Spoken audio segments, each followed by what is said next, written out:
Game of Thrones. Set in Galway in the late 80s. The main character is Ned. He's a tillage farmer from Winterfell. He have a heap of fucking children. He even has a bastard. And the wife lets him. Ned went off to fight. He got in a row.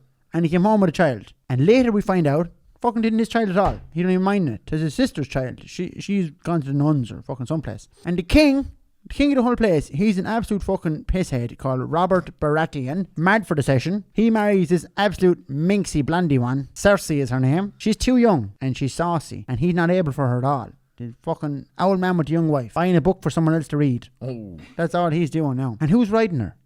Her own brother. Fact. Now I know she's a fine looking woman, but like, could you not fucking go in town and get your own woman? Like, so the saucy one, she wants to be the queen. She's an absolute fucking lady horn for the throne now. She's mad, right? The husband dies, and doesn't her prick of a son become the king instead? And she's tried to control him, but he's an absolute genius, this fella now. Someone poisons him. I don't know why.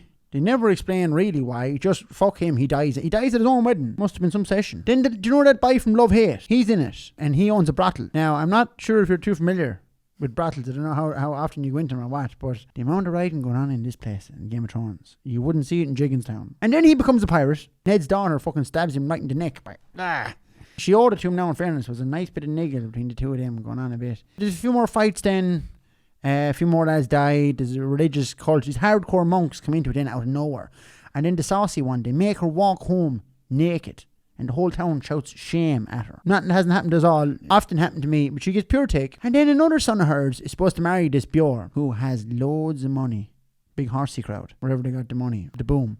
Her name is Marjorie Tyrell. Sounds like something you'd put into a sponge cake. And then where the wedding is going on, the mother blows up the whole church. Monks guess the whole lot in it. I heard she didn't want to pay for the reception, but yeah. So there's this other young one with blonde hair. She's an albino. And she gets her baps out, which is lovely. Because it's gone a bit flat now until that moment. And she marries this lad. He's a big lad, like kind of a Native American. I fell asleep for a bit then. And when I woke up, she had a load of dragons. And you think like, right, that sorts that. There's no man going to fight a dragon.